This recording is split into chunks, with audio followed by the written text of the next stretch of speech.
Good afternoon, everyone. I'm Siritip from Thailand. I'm a Sustainable Design Director at Greenwell, where we believe sustainable architecture can be a balance between enhancing the people's well-being while also reducing negative impacts to the environment.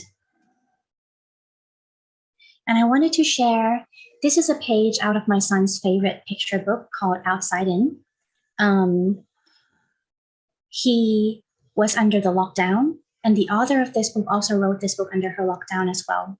This book talks about how we were once a part of nature and connected to nature, but then something happened, and nature is trying to remind us that it's there by this,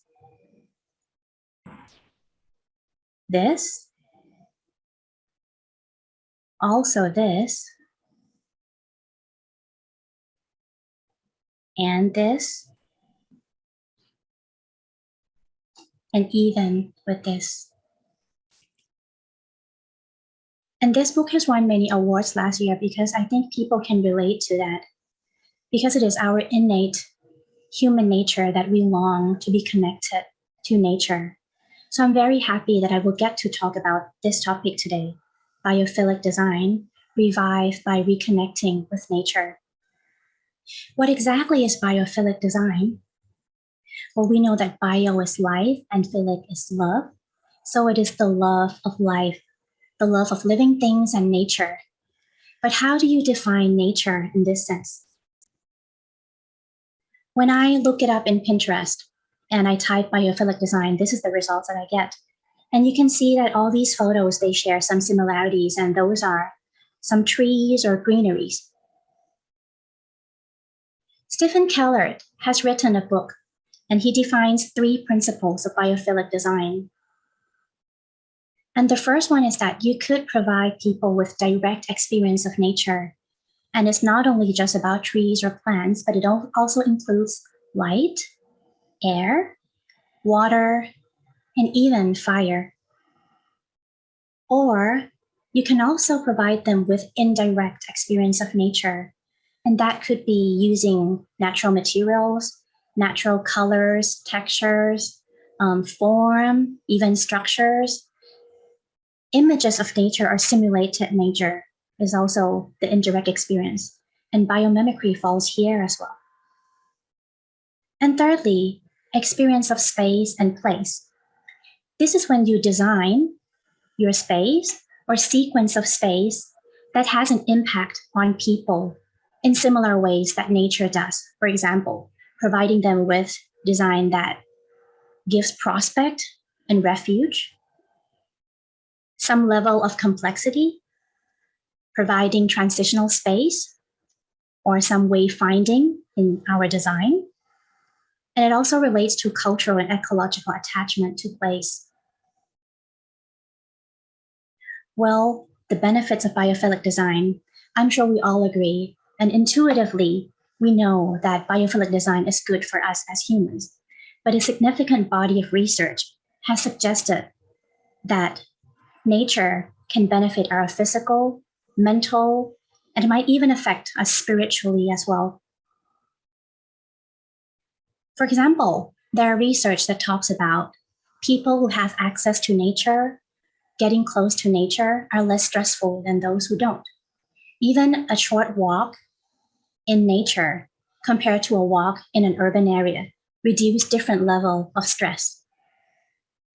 Or patient in hospital recover better with windows with view outside compared to those who don't.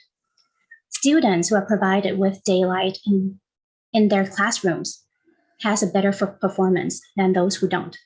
And so are staffs in office, which is well daylit. And with all these benefits, we do know that it helps us with our health and well-being. But sometimes it can be overwhelming with all these points that we need to consider. So to me, when I look at biophilic design, I look back at how nature is trying to connect with us, and that is through our 5 senses.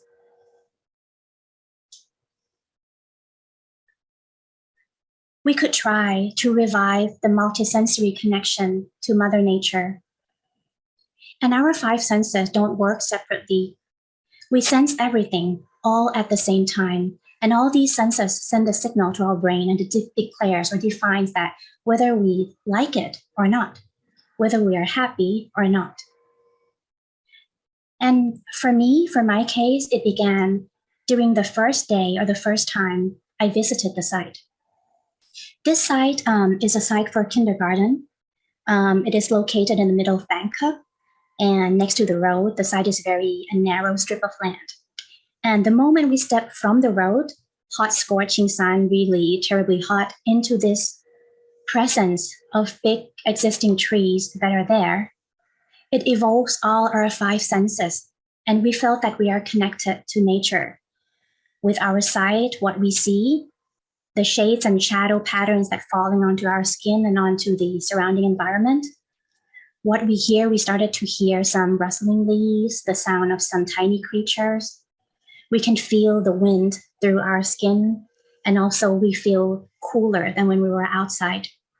And at that moment, we think that we would like the children to learn and play by experiencing similar things that we had that day. So we decided to keep all the trees there. So we lock the tree location, the type, and we try to not disturb them by sweeping the section of school building and learning spaces underneath the tree. And we punch some holes in between to allow for the wind, because the wind is coming from strange direction. It's coming from the narrow back end towards the front end. And we were glad to see that the children are now happily running around under the tree shades, and they are learning in that semi-indoor outdoor space connected with the trees with all their five senses. And they even had a different viewpoint from the second floor where they have different relationship to the trees. But not all sites are like this. Maybe this is the majority of the cases that we work with, is that the site could be next to the large road, lots of traffic, pollution, sound, unwanted noise. And this is the case for another office building close to Bangkok that we work with. It is an office for medical supplies, which all the programs almost fill up the site because there is also a warehouse at the back. And we felt that there are no nature outside. So maybe we could provide them with a tiny portion of nature that can interact with people. So we achieved that by dividing the main three functions, the reception, the showroom, and the office, out. And we insert narrow, tiny strips of nature and some pocket natural space in between. This helps them to have the sight aspect of the trees and greeneries that also help to filter the pollution from outside. We also have the hanging greens around here as well. We put some small reflecting pond, and with the sound of the water feature, it helps to buffer the sound from the traffic outside. Natural breezes are coming from that direction into the building. And by means of separating all these masses, we're able to locate the main circulation as a semi-indoor outdoor transitional space. So when staffs are walking around the building, they're walking underneath a skylit roof that protects them from the rain, but still well daylit and also naturally ventilated. And we hope that by working in this environment, it can help them, it can enhance their well-being in an office building. And on this second floor, there are some trees coming up as well. And you can see that it is well daylit, and we can even turn off these lights and they are still okay. One interesting aspect about our five senses is that it needs time when we process how we actually feel or whether we feel comfortable or not. You have to sit and work in a space for a certain period of time, or learn or live, until your brain tells you whether you live well, work well, or learn well. I would call that whether you dwell in there or not. And that could be a time of day or seasonally. And by doing so, we need to understand the relationship of that certain period of time that nature impacts us, and also how it interacts with the architecture that we're going to design when there was none. So for our case, we use simulation to help us with that.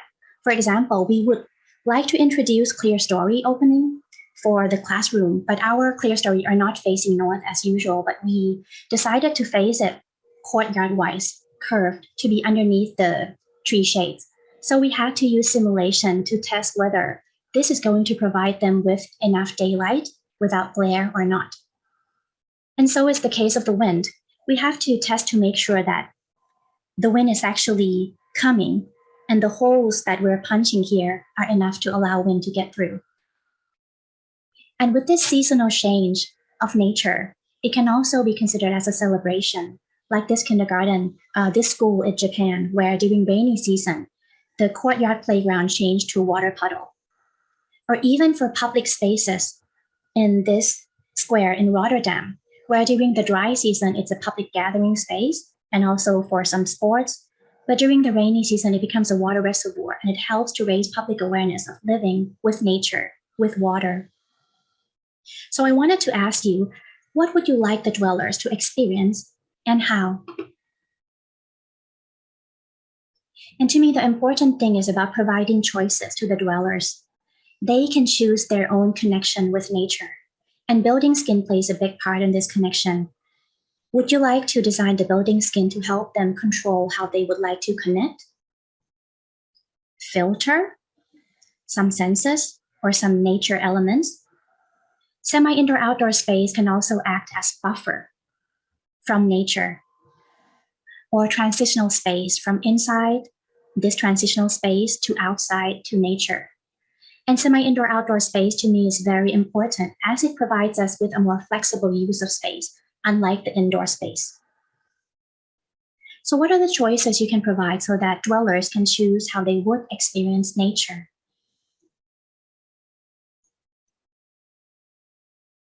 And to me, there is a lot more from reconnecting with nature.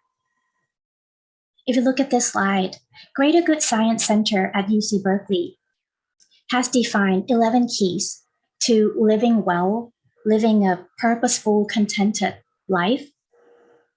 And there are some of these keys that I would like to share with you.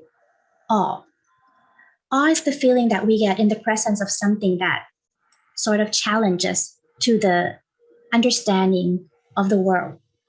And it makes you feel happier and more connected because you feel that you are a part of something bigger than yourself. But awe doesn't only happen when you have the skylight and you look at millions of stars up above. There can be awe in everyday life as well. We interviewed the teacher at this kindergarten, and they told us that they're very happy to see the kids felt this awe moment in their everyday life as they encounter tiny creatures like caterpillars, blue lizards, which comes and becomes sort of friends with them, or crows that are chasing them, or on a rare occasion, some snakes that came in. Well, no harm is done for the kids though. But this feeling helped the kids to be more connected to nature around them. And that's actually what we want for a learning environment. Mindfulness. Mindfulness is the awareness that arises when you direct your attention to your inner self, to the other people around you, or to the environment. It helps us to be aware of the present moment without judging it. And we talked with the owner of this house in Bangkok. After a year of occupancy, they told us that their favorite spot is to sit here on the west-facing deck. It's the west-facing, but it's a pocket courtyard, so it's shaded. And they said that once it became their favorite spot, they love to sit here every afternoon. And then they start to notice, once they are peacefully sitting and chatting, they start to notice what's happening around them at that very moment. They told me that they start to notice the pattern of the sun, where the sun is actually going, where it's going to set at different periods of the year. They start to notice the flowers that bloom during certain times of year. They start to notice the pattern of the shadows from the hanging greens on their terrace, and even tiny creatures, life that comes and goes. So I think this reflection helps you to be mindful of the surrounding environment and also helps you to feel connected to what's around you. And connecting with nature can also help us to feel calm. From the interview with the teachers and staffs at this Rain Tree Kindergarten, they told us that they felt that the students here, the general temperament are calm, and they thought that it's a result of reconnecting them to nature, and the children don't feel that they're blocked from nature. And if you look at this tiny narrow space at the back of the classroom here, it was intended to be sort of a back of house for teachers to store some things that they're not used. But it turns out that the teachers are using that space as a calm space for kids who had some meltdown. They would ask that kid to go out there. It's that tiny pocket space behind the classroom there, and calm themselves down. And they said that it worked very well.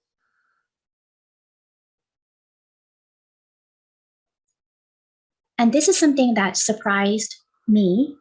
After we had a discussion with the teacher, we found out that after reluctantly using outdoor space because they're not used to, after 3 years of operation, they start to use the outdoor more. Children are more connected, not only during the curriculum that defines that it's going to be outdoor, but they devise a curriculum specifically that they could use the outdoor space regularly, and they use it for different occasions. And it turns out that the children are very connected to the big trees. They felt that the trees are their friends. And one time when one of the trees got sick, they had to fence out a big area to allow for the time for that tree to recover. And they thought that these 1.5-year-old to 5-year-old kids would complain because they have less space to play.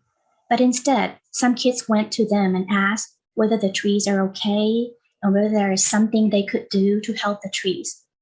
And I think I myself, I learned a lot from this project, that by reconnecting people with nature, there are unexplored potential as to what reconnecting people with nature can do. So my last question, in this book, Outside In, at the end, we answer to nature's calling. So I would like to ask you, as designers, how would you answer today? Thank you.